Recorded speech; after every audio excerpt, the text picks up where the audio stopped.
The Mandalorian has been a great show. It has everything a science fiction fan wants, and it has Baby Yoda. His memes are all over. One of the reasons the show is so successful is because of CGI. Today, we take a look at The Mandalorian without CGI, what it really looks like behind the scenes. Virtual sets. The Mandalorian's CGI is extensive. What The Mandalorian also does is to use a lot of virtual sets instead of solely relying on CGI for all its scenes. The virtual sets are simply OLED screens with the backgrounds being screened on them. The actors can see them, but they're not really there. The Mandalorian is one of the first major productions to prefer LED walls over green screens. The difference is difficult to spot and probably is so much easier to create. LED walls make the lighting better and sometimes are cheaper than green screens. Luke Skywalker's face. In the second season conclusion of The Mandalorian, fans were given a disturbing sight in the shape of a CGI version of Luke Skywalker, which was a rather unpleasant sight. To be sure, the fact that we got a Luke Skywalker cameo in The Mandalorian is exciting.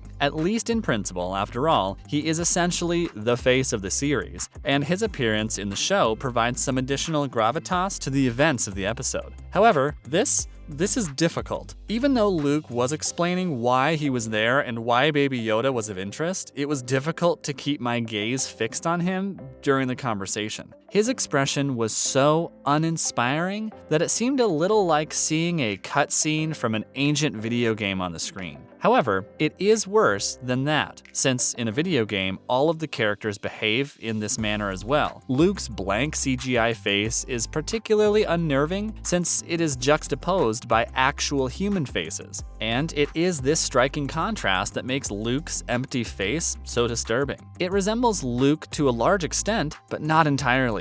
That places it squarely in an uncanny valley, resulting in a vague sense of unease when you look at him for long periods of time. In addition, witnessing it in motion is considerably worse. Baby Yoda. Since Baby Yoda accompanied CGI Luke out of The Mandalorian, it's likely that we'll see him again in the future. Wherever Baby Yoda appears next, whether it's in the third season of The Mandalorian, the second season of Ahsoka, or any other new Star Wars series currently in development, there's a high chance Luke will be there, if only to pass over the reins to a new caregiver. However, it's difficult to conceive that Disney would want to be saddled with the difficulty of having to put that CGI visage of Max Lloyd-Jones on a consistent basis, and while some fans may be able to take this in limited doses, I don't believe anyone would be thrilled to see it on a regular basis. I don't expect the CGI Luke Skywalker to play a significant role in the future of the series until The Mandalorian makes a significant time jump and brings Mark Hamill on board. The fact is, without CGI, there would be no Baby Yoda in many scenes. The Mandalorian has taken CGI a step farther. Sidewell from the Star Wars universe, The Mandalorian, will arrive in our universe next month, bringing with it cutting-edge visual effects that draw on one of the oldest tricks in the book of cinematic trickery. Hollywood introduced rear projection in the 1930s, generally as a moving backdrop to characters driving a car, or in a more heroic effort by Alfred Hitchcock in North by Northwest to show Cary Grant being followed by a crop duster as part of a chase scene. Following Kubrick's adaptation of the concept for 2001: A Space Odyssey, the concept was transformed to green screen with computer graphics backgrounds overlays on live action and filled in post-production. Green screen has always been criticized by directors and actors who are unable to visualize what they are playing against, as well as by cinematographers who are unable to properly light the scene in question. Furthermore, it is essentially a post-production procedure which adds time to the production while also removing many creative decisions from the set of the film. When director Jon Favreau was approached to lead the creation of The Mandalorian, he said, "No way." Favreau, who was responsible for groundbreaking visual effects in Disney blockbusters The Jungle Book and The Lion King, was adamant about not letting that happen. The Mandalorian, using virtual production techniques developed during the development of those films, as well as new technologies from Disney's VFX house, ILM,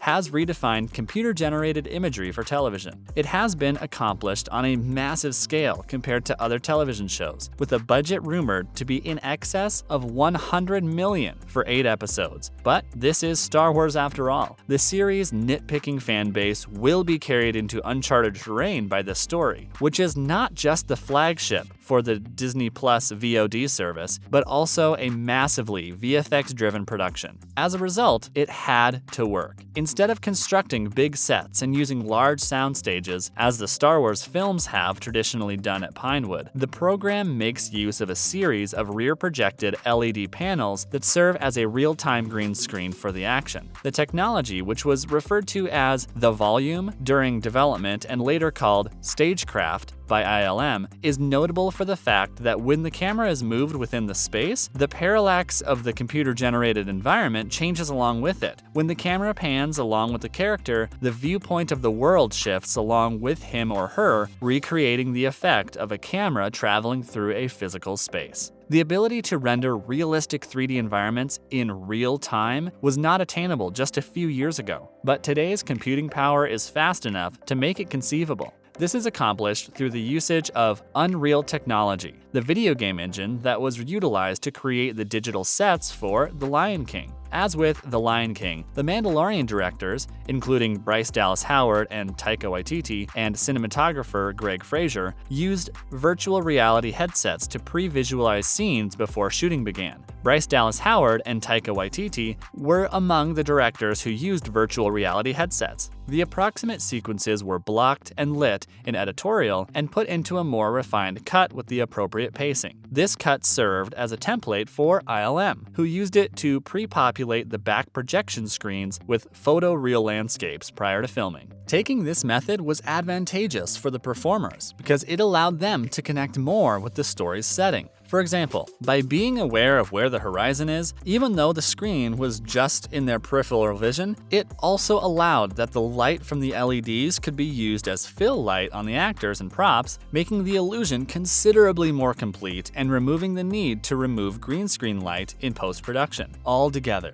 As a result, much of the episode can be produced in camera, which helps to expedite the production timetable for television shows. According to Favreau, who spoke to SIGGRAPH 2019, we got a tremendous percentage of shots that actually worked out of the camera, just using real-time renders in the engine. There were a lot of instances when it wasn't just for interactive. We could see in camera the lighting, the interactive light, the layout, the background, and the horizon, depending on the focal length and shooting with anamorphic lenses. For particular types of images, there was no need for us to piece together later. If we needed to increase the resolution or replace them, we still had the starting point and all of the interactive light. It's also similar to a digitally enhanced version of the matte paintings that were utilized in Hollywood's golden age to give projects a sense of epic grandeur while they were still in the studio. Half of a physical spacecraft prop may be constructed on the site, while the remaining half being an LED illusion. In addition, ILM's architecture represents an improvement over the technology developed by worldwide post-production business Stargate Studios. The U.S. corporation created a multi-facility business with offices in Colombia, Vancouver, and Malta, and at one point in London and Germany. They provide a virtual back lot, which is intended to be a low-cost alternative to shooting on site in other locations. It has appeared on television shows such as The Walking Dead, Grey's Anatomy, and NCIS, among others. A side tale, Sidewell, rather than a pure prequel, The Mandalorian takes place 5 years after the events of The Return of the Jedi, but 25 years before the events of The Force Awakens, and it can be considered, like Rogue One, a prequel rather than a side story, Sidewell. The second season will premiere at the end of 2020.